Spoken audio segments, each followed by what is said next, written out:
Então, bem-vindos à quarta aula, curso de probabilidade 2. A gente vai começar a aula revendo o que a gente viu na aula 3 e motivando um pouco ainda o que a gente fez na aula 3 para entrar nas aplicações maiores do Prohorov que vão acontecer no espaço C01. Na aula passada a gente viu um teorema muito importante que praticamente dá uma equivalência entre uma coisa bastante útil, que é a pré-compacidade sequencial de famílias de probabilidades, com uma coisa muito mais fácil de verificar, que é a rigidez. Então, recapitulando, P lambda é uma família dita rígida,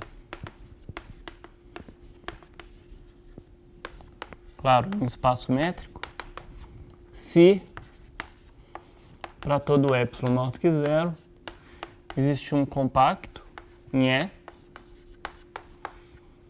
com o supremo para lambda, desculpa, o ínfimo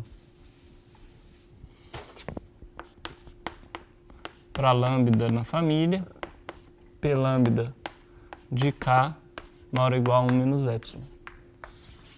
Essa é a definição de rigidez. E o Prohorov, pelo menos quando a gente se restringe a espaços poloneses, então vai ser suposto ser um espaço polonês daqui para frente.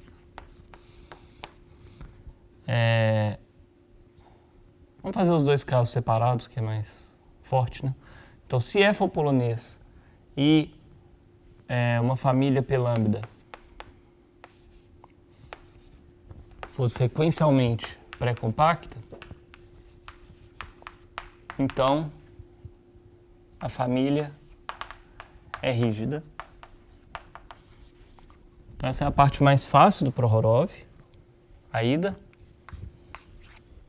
E a volta, se a família é rígida,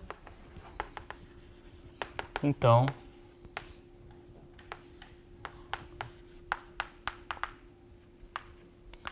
ela é sequencialmente pré-compacta. Então vê que esse é o lado mais útil, mais difícil de mostrar e que não requer que E seja polonês.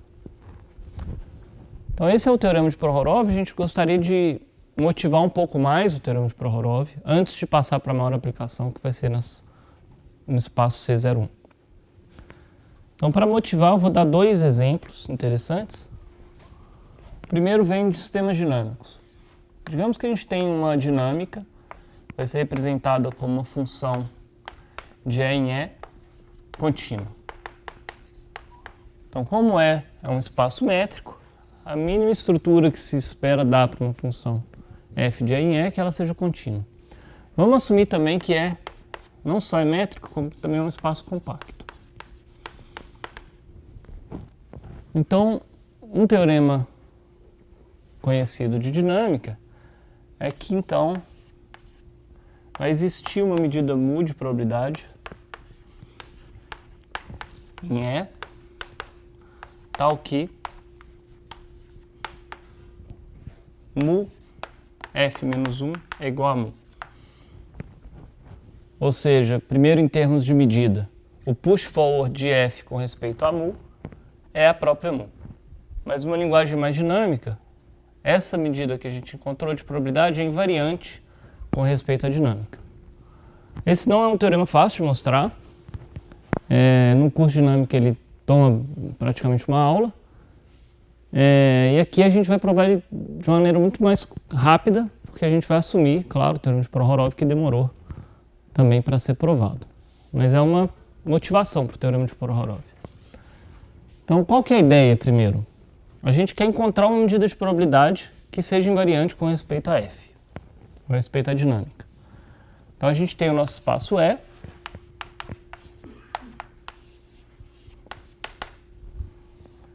A gente poderia fazer uma suposição, uma primeira tentativa bastante trivial. Pega um ponto x0 aqui. Se x0 for um ponto fixo de f, a gente poderia tentar, por exemplo, delta de x0 e a gente teria resolvido o problema. Se x0 fosse um ponto fixo.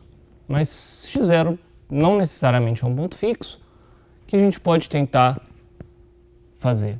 Talvez aplicar f de x0, talvez esse seja um ponto fixo, ou talvez x0 e f de x0 seja um ciclo de ordem 2, e a f fica mandando o ponto x0 para o ponto f de x0 e depois de volta.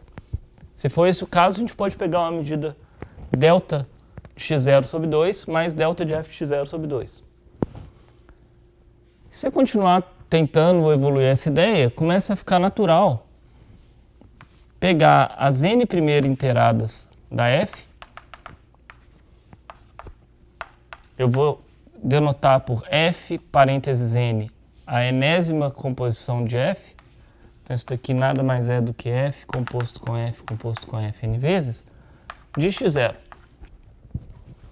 Então vou definir isso aqui como n, é uma probabilidade no espaço E, que segue um pouco a órbita da f e põe peso 1 sobre n para cada um dos pontos dessa órbita. Μn, então, poderia ser um candidato para a medida invariante, mas da mesma forma que esperar que delta de 0 vai ser uma medida invariante, é um pouco esperar demais, é meio que um milagre se isso for invariante, também vai ser, pelo mesmo motivo, um milagre se essa for invariante. Mas essa começa, talvez, ter chance de convergir para uma coisa invariante.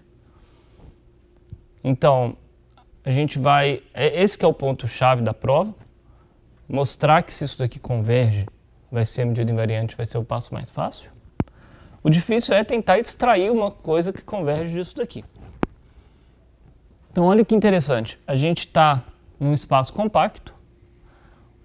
Ser compacto implica que toda família, em particular essa família daqui, é rígida. Basta tomar K como sendo o espaço todo. Obviamente, K vai ter medida alta para todas as medidas da família, porque vai ter medida 1. Então, essa família é uma família rígida. O que implica que existe μnj convergindo fracamente por uma certa probabilidade Q. Tá, então, a gente tem essa subsequência que converge para Q, e tudo que a gente precisa mostrar agora é que Q é invariante. Por que a gente espera que Q seja invariante? Porque Q é uma soma desse tipo, e quando a gente aplicar f-1 na Q, a gente vai ter uma coisa telescópica que vai ajudar a mostrar que Q pode ser escrita como uma iteração a mais. Uma iteração a mais aqui não mudaria muita coisa.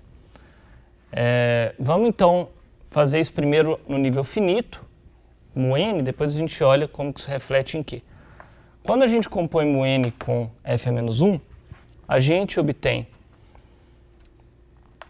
primeiro pensando como se a gente estivesse aplicando no conjunto A, depois eu vou apagar isso aqui, a gente tem μn do conjunto de todos os pontos do espaço métrico, tais que f de x pertence a A.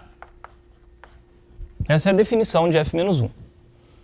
Se a gente reescreve isso, a gente obtém uma soma, 1 sobre n, né? I igual a 1 até n, de delta f, não n agora, mas n mais 1, essa iteração vai contar mais aqui, de x0 em A. Então, essa medida sendo igual a essa medida para todo A, a gente pode esquecer o A, a aplicação aqui, e a gente conseguiu uma igualdade entre essas medidas. Agora que entra aquilo que eu disse sobre essa soma ser mais ou menos uma soma telescópica. A gente pode deixar o 1 sobre n lá. Você vê que a gente está eliminando o primeiro ponto, por estar começando de n mais 1, e está colocando um ponto a mais. Então, no fundo, isso daqui é μn mais delta f, desculpa, aqui seria i, acho que eu errei em todos os lugares aqui é i, desculpa. Então, fi mais Fn, aqui sim é n, que é o último termo da telescópica, sobre n. Desculpa, o sobre n já está do lado de fora. Mu n menos 1 sobre n mais 1 sobre n, Fn mais 1 x0, desculpa, delta. E aqui, então a gente tem esse termo a mais, o último, e tem um termo a menos, que é o delta de x0. Então a gente conseguiu escrever a composta de F como a não composta mais um termo que está indo para zero. Então é fácil ver que agora a gente pode pôr J em todos esses índices N para obter a subsequência convergente. Isso daqui vai convergir fracamente para Q, se a gente coloca o J. Isso daqui não influencia a integral que define a convergência fraca, isso daqui a gente pode ignorar. E isso daqui, lembrando que quando a gente tem uma convergência fraca, esse lado converge fracamente para quê? Quando a gente tem uma convergência fraca e a gente compõe com uma função contínua, a gente viu que isso, a gente chamou isso de uma medição, a gente viu que isso também converge para Q f menos 1. Então a gente mostrou que Q é invariante pela função f. Você vê que essa conta é uma continha simples e a chave da solução do problema é obter essa convergência aqui. Então esse é o ponto difícil da prova, que com Prohorov fica trivial por S ser um espaço compacto. Então isso é uma ilustração de como que o Prohorov pode simplificar provas que a princípio são complicadas, porque você passa a compartimentar toda a compacidade desse espaço complicado numa compacidade do espaço muito mais simples, que é o espaço base. Então agora a gente vai passar para uma segunda aplicação do Prohorov, num assunto que a gente volta sempre quando a gente vai falar de aplicações, que é medidas no intervalo, medidas de Lebesgue no intervalo, integrais de Riemann. Então, se vocês lembram, a gente definiu e usou várias vezes essa medida aqui, delta de I sobre N, é uma aproximação da medida de Lebesgue no intervalo 0,1, aproximação de ordem N, e essa aproximação, ela, a princípio, aproximaria a medida de Lebesgue e ela corresponde também a um pontilhamento quando você pensa em integrais de Riemann. E a gente afirmou que mu n converge para a medida de Lebesgue restrita ao intervalo 0,1, fracamente. Por que isso é verdade? A gente falou lá atrás que isso segue do fato que f contínua implica f Riemann integrável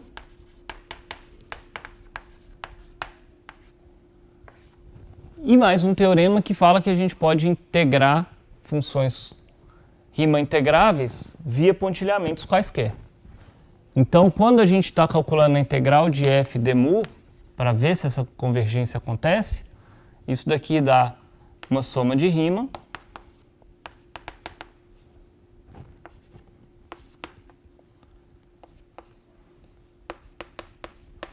essa soma de Riemann é uma integral de pontilhamento que, por um teorema, quando f é Riemann integrável, converge com uma sequência de números para a integral de Riemann de f dx.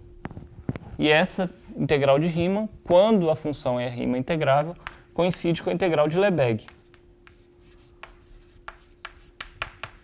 Então, apesar de que a gente não estava trapaceando lá atrás, a gente usou vários resultados, né? A gente usou o fato de que f contínuo implica f é Riemann integrável, que quando a f é Riemann integrável a gente pode escrever a integral de Riemann como um limite de somas de pontilhamentos, e que quando ela é Riemann integrável, a integral de Riemann é igual à integral de Lebesgue. Então a gente usou uma série de resultados para falar que essa sequência de medidas converge fracamente para essa.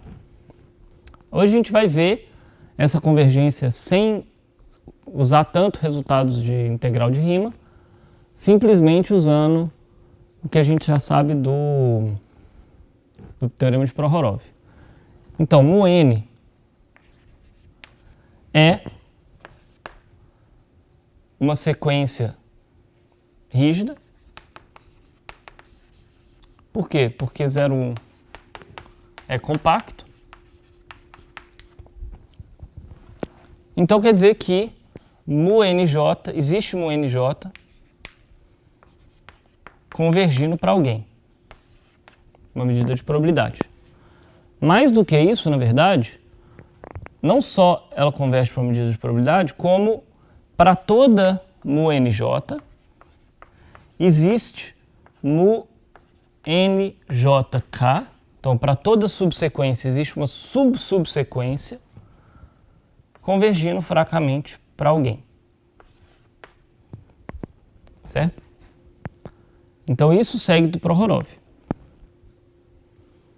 Agora, que interessante, não sei se vocês lembram, 2 aulas atrás, se não me engano, a gente falou que esse era um método de mostrar a convergência. Se a gente mostrar que toda subsequência possui uma subsequência convergindo e que o limite é único, a sequência original converge para aquele mesmo limite.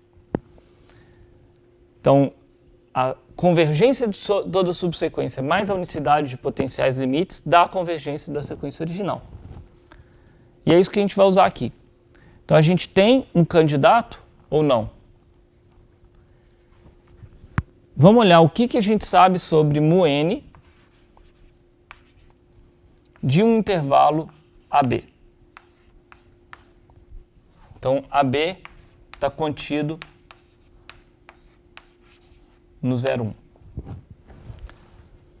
Então, a gente sabe que isso vai corresponder à média do número de pontos da forma I sobre N em AB. Então, quando a gente faz aquele pontilhamento ali de cima, alguns pontos vão cair dentro, alguns pontos vão cair fora, e a gente só conta quantos caem dentro e divide por N, essa é essa medida. Quando N vai para infinito, isso daqui converge para B menos A.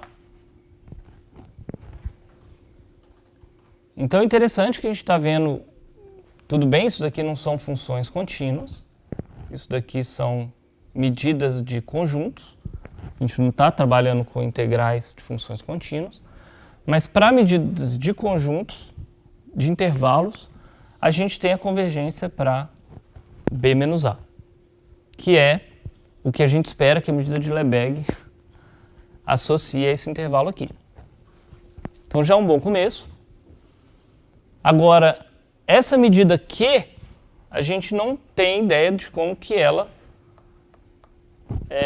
pesa o intervalo AB, porque a gente não sabe que isso daqui converge para Q de AB. Porque essa convergência só vale para conjuntos de continuidade. Mas uma coisa é importante, a gente sabe que isso daqui converge, não fracamente, converge mesmo, para Q de AB, exceto para um conjunto enumerável de A's e B's. São os conjuntos enumeráveis de A's e B's para o qual isso daqui não é um conjunto de continuidade. Então, para todo AB de continuidade. Todo conjunto de continuidade, por isso daqui convergir para, J. Dado uma subsequência convergente, isso daqui converge para isso daqui, para todo AB conjunto de continuidade do limite. Mas apenas um conjunto enumerável de intervalos desse tipo pode não ser de continuidade. São exatamente os intervalos para os quais ou A tem medida positiva ou B tem medida positiva. Então a gente sabe que isso daqui converge para Q de AB. Quando a gente escolheu a subsequência convergente, essa subsequência converge também quando a gente fala, não só fracamente, mas quando a gente fala em termos de convergência de medida de conjunto, de intervalos. Não para todos os intervalos necessariamente, mas para todos os intervalos de continuidade. Agora, o interessante é que isso daqui, Q de AB igual a B menos A, que é o que a gente concluiu, para todos, exceto um conjunto enumerável de A's e B's, caracteriza a medida Q como sendo a medida de Lebesgue. Só a medida de Lebesgue dá a medida B menos A para todos menos uma família enumerável de intervalos desse tipo. Então, a gente, primeira coisa, mostrou que μn converge fracamente para a medida de Lebesgue. A gente mostrou que toda subsequência tem uma subsubsequência que converge para alguém que coincide com a medida de Lebesgue, exceto em alguns intervalos enumeráveis. Então, a gente mostrou que isso aqui converge para a medida de Lebesgue. Mas repara como que foi muito mais forte do que isso. A gente construiu a medida de Lebesgue. Com essa mesma prova, você mostra a existência de uma medida no intervalo 0,1 que satisfaz isso para todos os pontos, porque depois você obtém isso para quase todos os pontos, você obtém para todos os pontos. Então a gente começou de uma coisa bem inocente, conseguiu mostrar que isso converge fracamente para alguém e construir uma medida de Lebesgue, que é esse alguém no limite.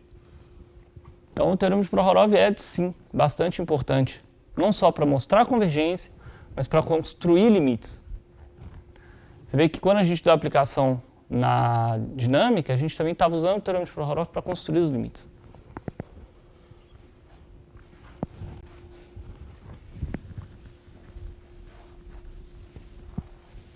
Agora a gente vai, tendo motivado um pouco o teorema de Prohorov, a gente vai passar para a aplicação principal dele, que é no espaço C01, pelo menos nesse curso, essa é a aplicação principal do teorema de Prohorov, para construir o movimento browniano e para provar o teorema de Donsker.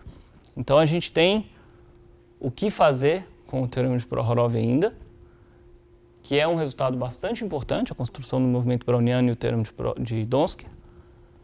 Mas antes de começar logo para o espaço C e falar das propriedades do espaço C e o que a gente e chegar e provar alguma coisa, a gente tem que passar por uma motivação, falar um pouco sobre esse espaço C01, por que ele é interessante, o que a gente quer obter nele.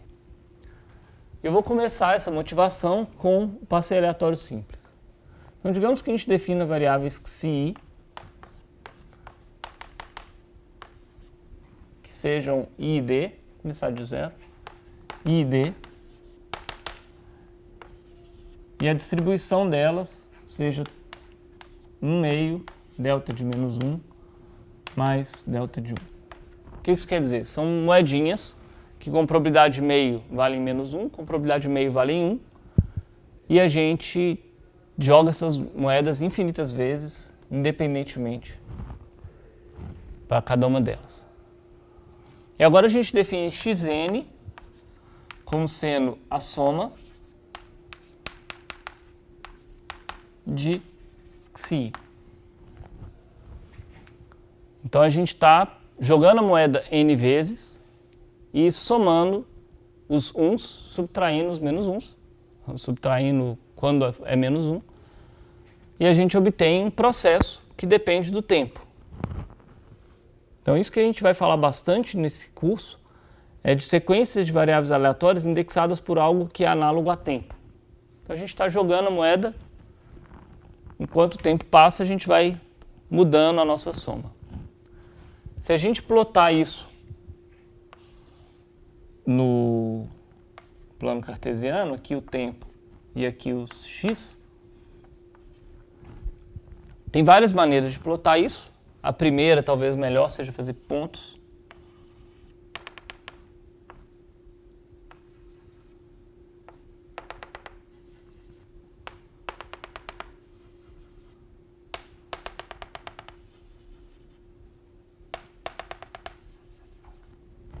Que representam o valor de xn para cada n. Mas se você quiser obter mais informação sobre esses xn, quiser visualizar, provavelmente o que você vai fazer é simular isso daqui no computador. colocar no MATLAB ou algum programa desse e plotar. E o que você vai ver, na verdade, é uma coisa um pouco diferente. Você vai ver algo assim. É isso que o MATLAB ou qualquer um desses programas, Python, vai te mostrar se você fizer uma simulação de larga escala desse processo. Então, esse objeto que ele está te mostrando, ele foi produzido automaticamente pelo programa, depois deles fazerem algumas operações em cima dos dados. Então, a primeira coisa que eles vão fazer é interpolação. Então, eles não vão plotar esse conjunto de pontos, mas sim essa interpolação da função. É uma coisa padrão em programas de plotagem. Nós não estamos tão interessados em programas de plotagem, mas a gente está interessado na interpolação também, porque a gente gostaria de ver esses elementos como elementos do espaço de funções contínuas.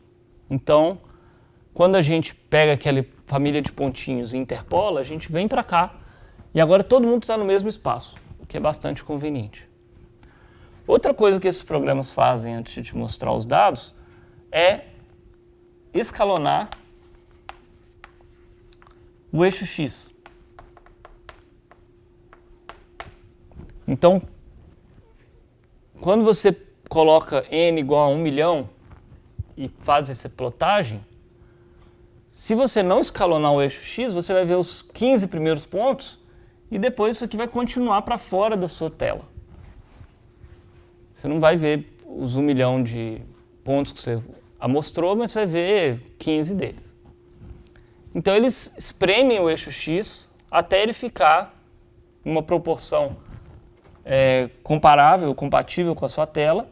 Então aqui, o ponto 1 milhão vai estar bem visível na sua tela. Eles vão escalonar de maneira que isso sempre seja verdade. Se você fizer 1000, 1 milhão ou 1 bilhão, você sempre vai estar vendo uma coisa razoável. Mas também eles vão escalonar o eixo Y. Então eles vão espremer isso daqui.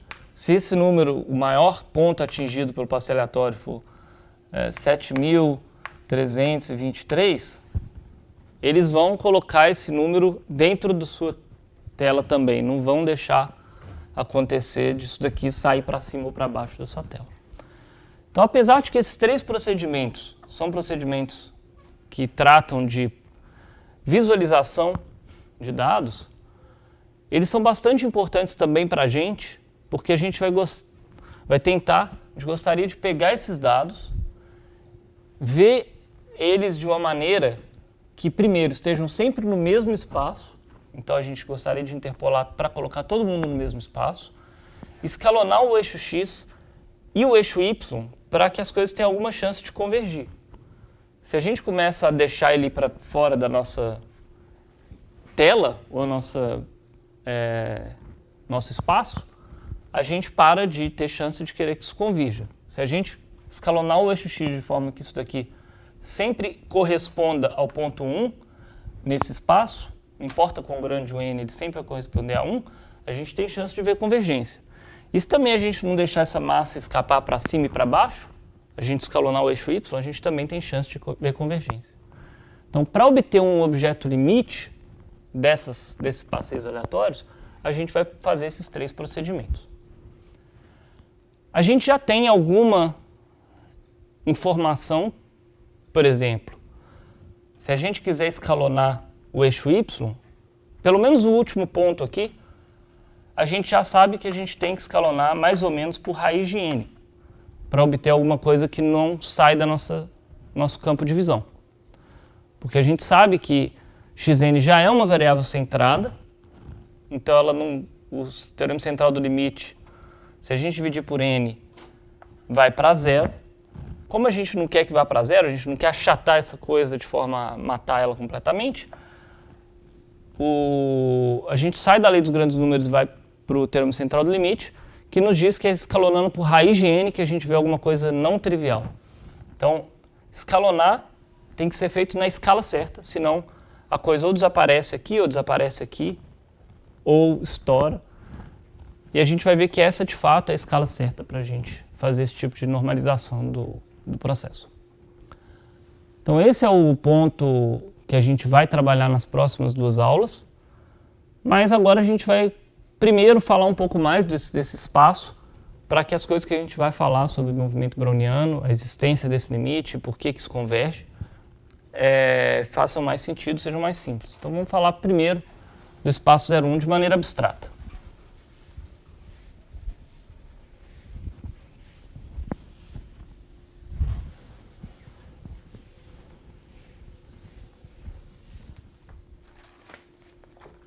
Então, quem é o espaço C01?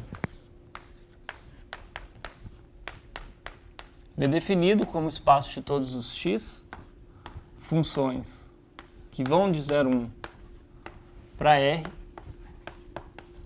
mas contínuas. Primeira coisa que pode incomodar alguns de vocês é a gente chamar uma função de x. Normalmente x é um ponto, né? Mas vamos lembrar que nesse espaço daqui, esse é o nosso espaço interessante, é o nosso espaço métrico, e esse é um ponto do nosso espaço métrico. Então, de fato, a gente ainda está mantendo a ideia de que x é um ponto. Então, qual que vai ser a variável que a gente vai usar aqui? Vai ser t. Então, xt é a notação para x aplicado no ponto t em 0,1. Então, x continua sendo ponto, mas a gente pode falar em xt. Depois que a gente definiu o nosso espaço de probabilidade, que é esse espaço métrico, a gente gostaria de definir funções contínuas nesse espaço métrico que vão nos ajudar a entendê-lo. Exemplo, quando a gente está falando desse espaço daqui, um espaço perfeitamente interessante para a gente estudar probabilidade, é natural a gente definir a função x e y, que são as projeções canônicas. Então, isso daqui seria o nosso ponto z, e isso daqui é x maiúsculo de z. É uma variável aleatória, porque é uma coisa que leva o nosso espaço de probabilidade para R, e é uma variável aleatória contínua. Aqui a gente vai ter uma coisa análoga. Então, a gente, além de ter xt, onde x é um ponto do espaço amostral, a gente vai ter x maiúsculo t, que é uma notação talvez meio esquisita no primeiro contato. Pega um ponto do nosso espaço e retorna xt. Então parece que a gente está dando voltas aqui. Depois eu vou motivar um pouco mais essa definição, por que a gente dá essa volta, mas importante notar agora que xt é uma variável aleatória que vai do nosso espaço métrico para a reta e ela é contínua, portanto mensurável. Esse espaço métrico está sempre dotado da medida da norma do sup. Então, como a gente está usando a norma do sup, essa função aqui, essa variável aleatória, ela é contínua. Então, a gente tem uma família de variáveis aleatórias. Um dos motivos que a gente dá essa voltinha na hora de definir xt é porque em probabilidade, frequentemente, você não quer se restringir, não quer que seus teoremas sejam restritos a um determinado espaço. Talvez o seu passeio aleatório, xi, não foi definido nesse espaço, e sim em um outro ômega. Mas você consegue definir xt, de qualquer forma. Então a gente quer fazer teoremas que não sejam teoremas que incluam a definição específica do nosso espaço amostral, mas sim teoremas que falem sobre famílias de variáveis aleatórias. Se vocês lembrarem, o teorema central do limite, por exemplo, não fala seja ômega o espaço tal, então vale o teorema central do limite. Fala, olha, sempre que você me entregar uma família de variáveis aleatórias independentes, identicamente distribuídas, vale isso. E esse tipo de teorema é muito mais geral, muito mais útil. Então, apesar de que a gente está definindo xt nesse espaço agora, daqui a pouco a gente vai definir xt, por exemplo, em outros espaços para falar daquelas variáveis xis, por exemplo. E os teoremas que a gente concluiu até agora com essa xt particular vão continuar valendo. Então, sem mais delongas, vamos definir também x, t0, t1, tn-1. O que significa isso? A gente pegou o intervalo 0, 1, fez um pontilhamento,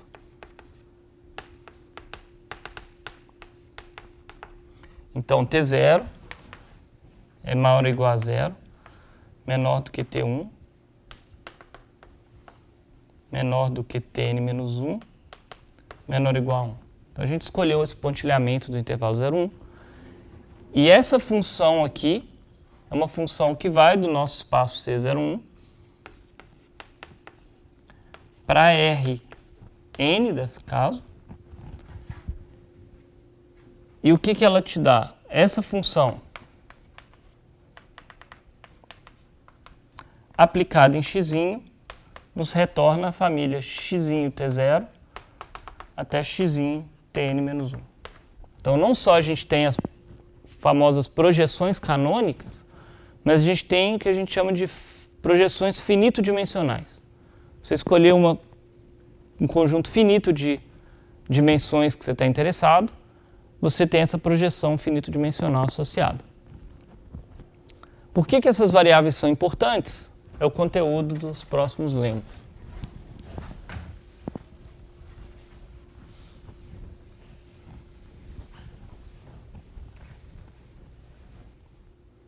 Tá, proposição.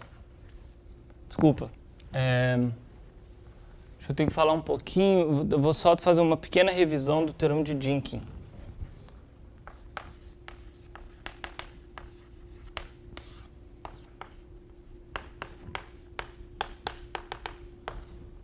Então, lembro do curso de ou medida ou probabilidade 1, que se a gente tem uma família A, que é um pi-sistema, ou seja, para todos A, B em A inter B também está em A. Então, no fundo, o que a gente está falando é que A é fechada por interseções. E a gente tem B, um lambda sistema. O que isso quer dizer? Que o espaço todo está em B, que se A está em B, então A complemento está em B, e que se A1, A2, AN estão todos em B, então a união disjunta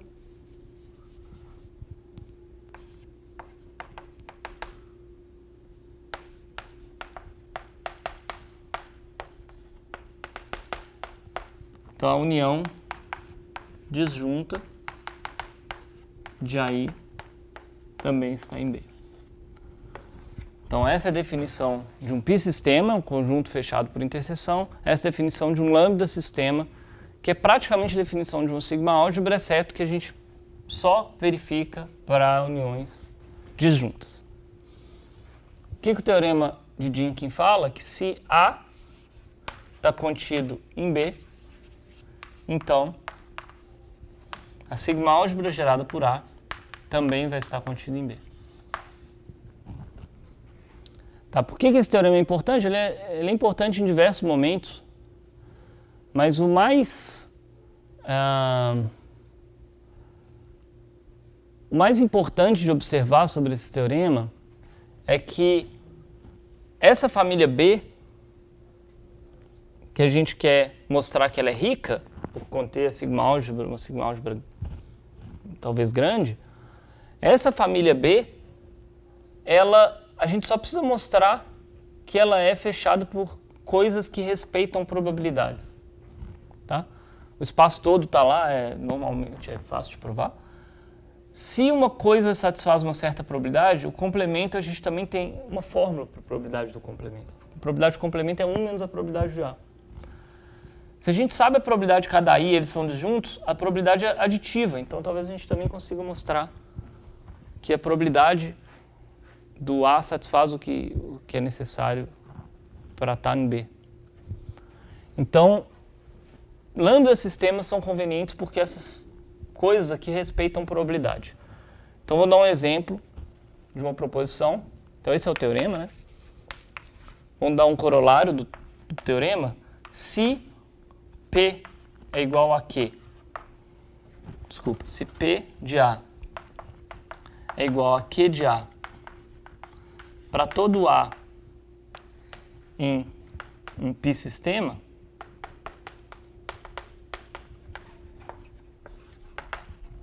então P igual a Q, P de B igual a Q de B, para todo B em sigma de A. Uma aplicação disso, por exemplo. Lembra que a gente sofreu um pouco para mostrar que se duas probabilidades coincidem nos fechados de um espaço métrico, então elas coincidem? E o teorema de Dynkin daria isso para a gente de graça. Olha, se elas coincidem nos fechados, os fechados são um π-sistema, porque a interseção de fechados é fechado, então elas vão coincidir na sigma-álgebra gerada pelos fechados, que é a sigma-álgebra de Borel. Vamos ver a prova desse corolário. Eu não vou nem escrever, porque é uma prova muito simples. Só temos que definir o conjunto B como sendo o conjunto de todos os Bs, tais que P de B é igual a Q de B. Tá? Só isso que a gente precisa lembrar. Vamos verificar tudo. A está contido em B, porque a gente sabe que vale a igualdade em A. A é um π-sistema porque é uma hipótese. Então a única coisa que a gente precisa ver para concluir que sigma de A pertence a B, está contido em B, é verificar que B é um lambda sistema. Uma probabilidade no espaço todo é sempre 1, então P de espaço todo vai ser igual a Q de espaço todo. Então pronto, ômega está em B. Se as probabilidades forem iguais em A, então as probabilidades vão ser iguais em A complemento, porque a probabilidade de A complemento é 1 menos a probabilidade de A. Então, elas respeitam o complemento.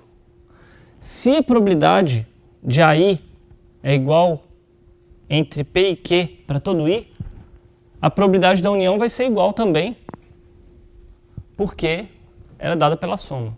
Então, como eu disse, lambda sistemas são coisas que é uma definição que respeita probabilidades. Então, é bastante útil nessa direção. Então, não vou escrever a prova, dá para repetir a prova com o que eu falei, mas a gente vai usar o teorema de Dynkin agora.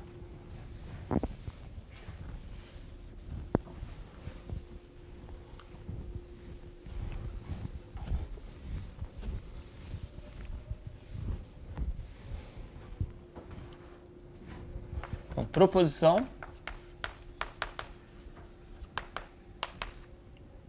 Se P x T0 P n-1 é igual a Q menos 1 x T0 T n-1 para todo pontilhamento, então P igual a Q. Então, óbvio, essa proposição é em C01. Então, a gente está tornando concreto o que a gente falou naquele corolário do Dynkin. Antes de provar a proposição, que vai ser fácil, eu gostaria primeiro de chamar a atenção para como que a gente pode enunciar essa proposição de um jeito menos técnico. Se P coincidir com Q nas finito-dimensionais, se as finito-dimensionais de P e Q tiverem a mesma distribuição, a gente está falando da mesma probabilidade. Um outro jeito de falar isso é que as finito-dimensionais caracterizam a probabilidade. Então a gente tem um espaço maluco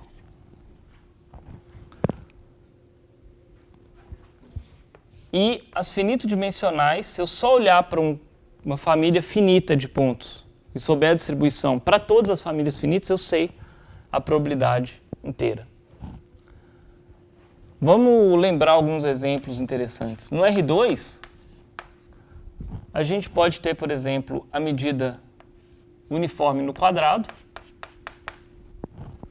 e a medida uniforme na diagonal. Essas duas medidas são medidas diferentes, mas as projeções delas, a distribuição de mu vezes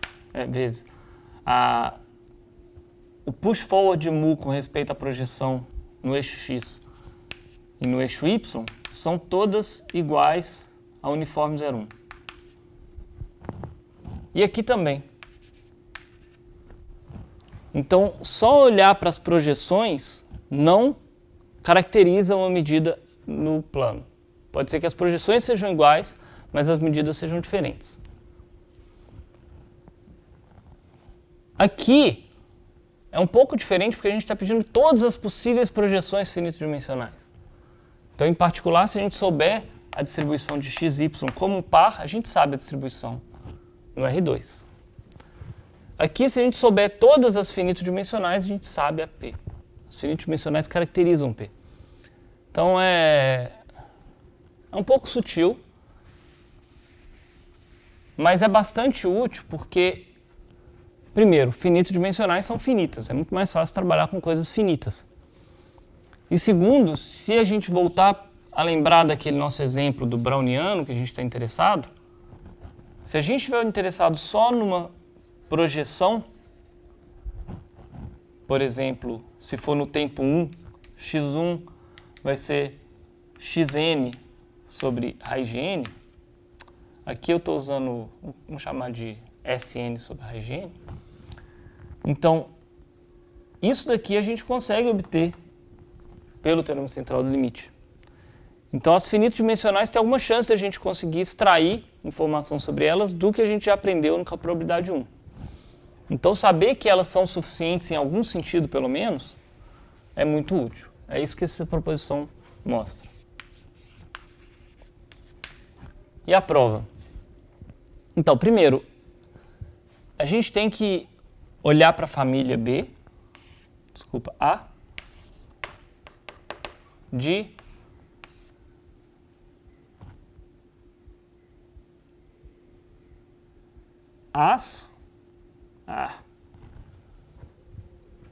azinhos pertencente, xt0 tn-1 menos 1 de A, onde A é um boreliano de Rn. Então a gente vai pegar primeiro um boreliano do Rn. Então, por exemplo, digamos no R2 a gente pega um círculo. Isso daqui é um A em boreliano de R2. A gente também escolhe os T0 até Tn-1.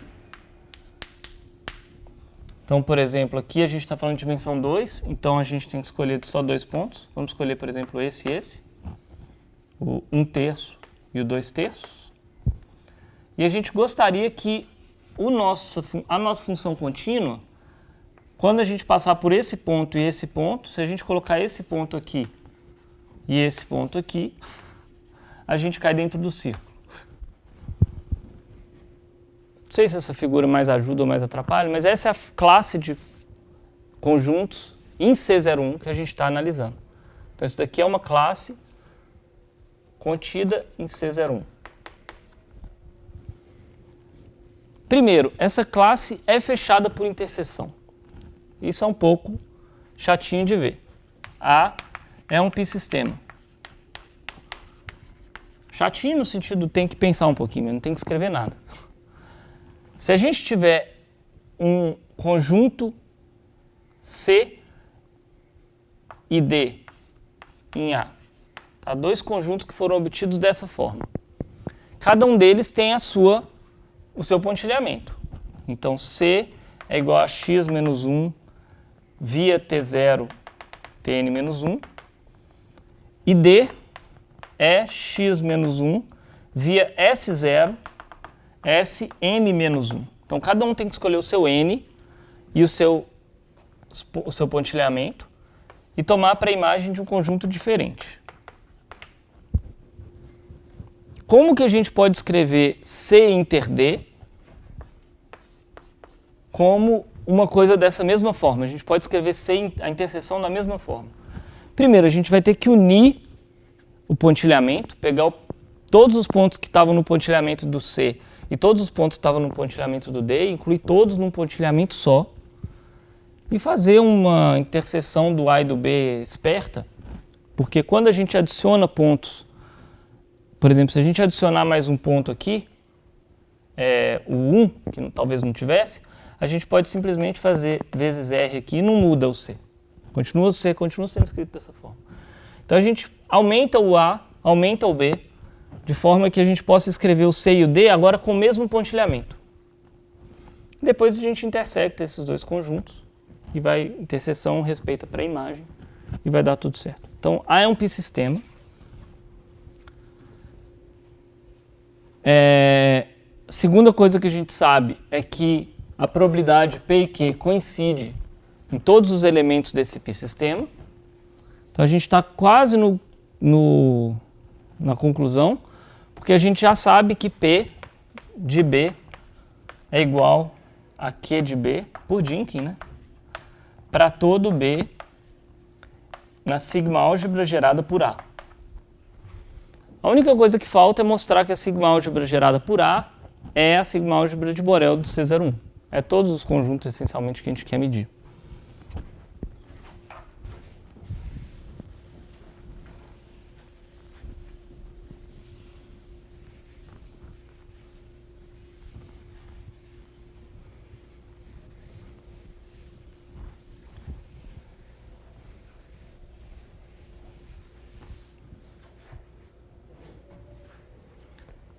Então, se a gente mostrar que todas as bolas de centro uma função e algum raio epsilon estão na sigma álgebra gerada por A, a gente acabou.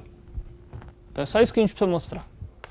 Por quê? Porque essas bolas, a gente pode usar o fato de que o C01 é separável para criar qualquer aberto com bolas com uniões enumeráveis de bolas desse tipo. E depois que a gente tem qualquer aberto, a gente consegue gerar se a sigma de A contém todos os abertos, sigma de A contém todos os borelianos. Então, como que a gente mostra que uma bolinha está em sigma de A? Basta observar que essa bolinha ela pode ser escrita como uma interseção para todos os T, desculpa, em 0,1 mais racionais, porque a gente quer uma interseção enumerável, de x linha tal que x' de t menos x de t menor do que epsilon.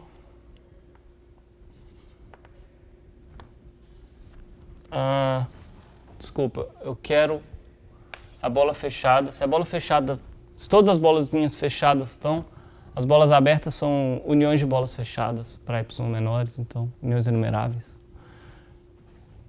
Então, vamos ver que essa igualdade vale. Primeiro, se a gente está a distância epsilon na norma do sup de x, então para todo t a gente está a distância no máximo epsilon do x. Então, se x' pertence a isso daqui, x' satisfaz isso daqui. Agora, se x' satisfaz isso daqui, não é tão óbvio que a gente está aqui, porque talvez x' isso só valesse para os racionais. Então, isso daqui, como a gente pode escrever isso daqui como x' tal que x' de t menos x de t menor ou igual a epsilon para todo t em 0, 1, o que poderia estar acontecendo é que isso vale, mas só nos racionais, não vale nos irracionais. Isso não pode acontecer porque as duas funções são contínuas. Então, se a gente tivesse um ponto irracional, por exemplo, π sobre 7,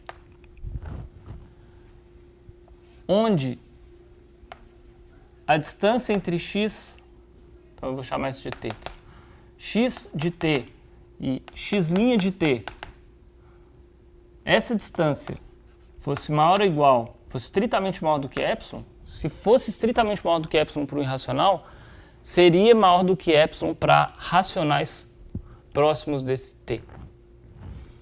Então não pode acontecer desses dois conjuntos serem diferentes. Como a gente escreveu essa bola como uma interseção de coisas que só depende das finito-dimensionais, então a gente sabe que essa bola está na sigma-álgebra gerada pelas finito-dimensionais. Então isso prova a nossa proposição, que diz que as finito-dimensionais caracterizam as probabilidades. Não precisamos olhar para todos os conjuntos mensuráveis de C01. Se a gente quiser só saber uma coisa que caracteriza a probabilidade, a gente só precisa olhar para os conjuntos cilíndricos, que são pré-imagens no pontilhamento de uma coisa em RD. E RD é um conjunto bem mais fácil de entender do que o C01. Tá. Para terminar, eu gostaria de dar um contra-exemplo que mostra que, apesar de que as finito-dimensionais são boas para caracterizar probabilidades, elas não são boas para caracterizar convergência fraca.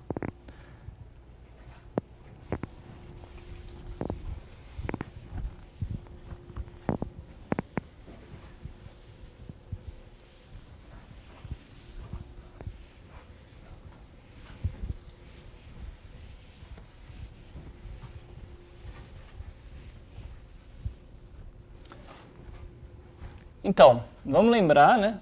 A é a família de todas as pré-imagens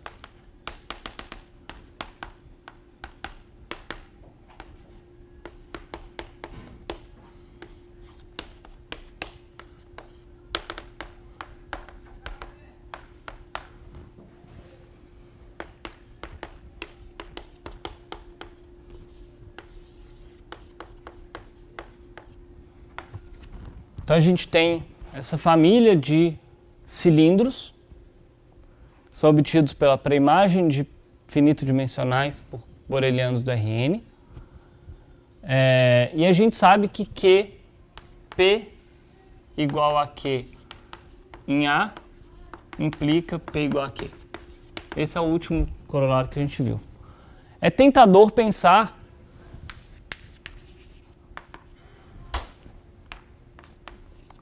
que se P de A converge para Q de A para todo A dessa forma, então aqui é convergência de números reais, aqui é convergência fraca. Então essa é se isso fosse verdade, todo esse problema de convergência fraca no espaço C01 seria mais fácil. Porque as finito-dimensionais, daqui a pouco a gente vai ver que elas são muito mais fáceis de entender do que o espaço todo de uma vez. Mas isso não é verdade.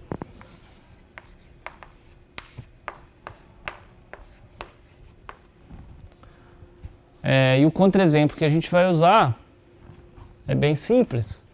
Suponha que a gente tem a função xn em C01,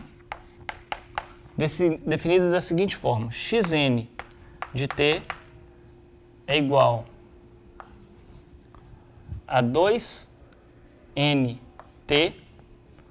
se t está entre 0 e 1 sobre 2n. Tá, então, vamos fazer o gráfico da função xn. Então, até o ponto 1 sobre 2n, ela cresce com taxa 2n. Então ela vai chegar até no 1. Depois ela vai virar 2 menos 2nt se t está entre 1 sobre 2n e 1 sobre n. Então daqui até 1 sobre n, ela decresce e volta ao zero. E ela é zero de 1 sobre n até 1. Tudo bem? Então a função é simples. O que ela está fazendo é só diminuindo o intervalo onde ela é diferente de zero, mas nesse intervalo onde ela é diferente de zero, ela consegue andar rápido o suficiente para ir e voltar no 1, continuando contínua. Então vamos olhar para as medidas delta de xn, ou seja, a medida Dirac na função xn. Então, o fato de que a gente colocou ela como zero no zero e zero eventualmente em todos os outros pontos, para qualquer ponto que você escolher, ela eventualmente vai ser zero e nunca mais vai deixar de ser zero, essa função, quer dizer que isso daqui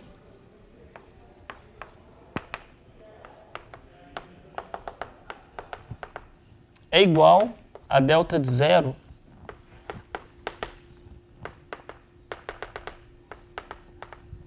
para todo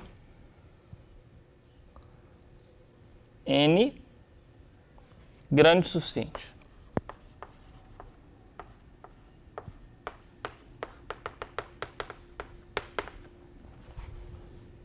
Quão grande?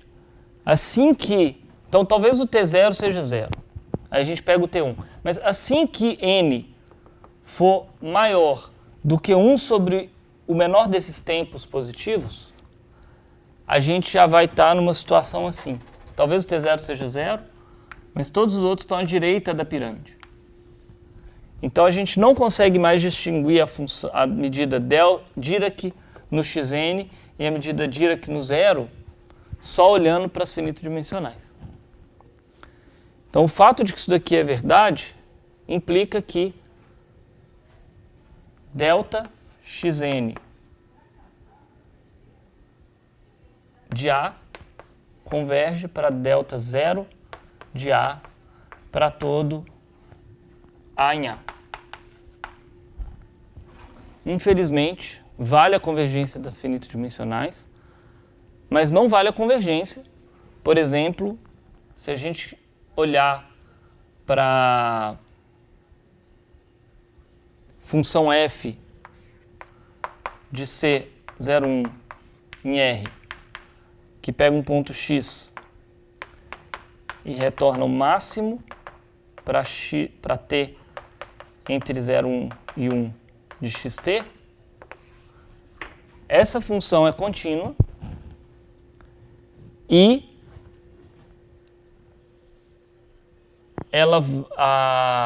essa função f é igual a 1 delta xn quase certamente. Então, para quase todo ponto que você pegar, quase toda função que você pegar aqui, o máximo vai ser 1, porque na verdade quase todo significa exatamente essa, porque só tem essa. Mas f é igual a 0, quase certamente, para delta 0. Ou seja, para quase toda função que você escolher aqui, mas aqui quase toda só a função identicamente nula, o máximo vai ser 0. F minúsculo é uma má notação, porque é uma variável aleatória, né? Então, para quase toda função que você escolher segundo essa medida no espaço de funções, o máximo vai ser 1. Quase toda aqui é uma redundância, só tem essa, quase certamente. E para quase toda aqui, o máximo vai ser 0. Então, não é verdade que elas convergem fracamente, porque o máximo é uma função contínua, mas a integral não está convergindo. Então a gente encerra a quarta aula com essa introdução ao espaço C01. E vamos recapitular um pouco o que aconteceu na aula de hoje. A gente falou, lembra sobre a convergência dos pontilhamentos para a medida de Lebesgue. E a gente fez isso usando Prohorov e unicidade do limite. No espaço C01 a gente vai fazer a mesma coisa. A gente tem a unicidade do limite que a gente vai derivar disso daqui, das finitos dimensionais. Finitos dimensionais são fáceis de entender, acredite. Então a gente vai conseguir obter a unicidade do limite usando as finitos dimensionais, e a gente vai ter que, como a gente não pode usar a unicidade do limite para mostrar a convergência, a gente vai usar Prohorov. Então a gente vai começar na próxima aula a falar de Prohorov no contexto bem específico da função C01.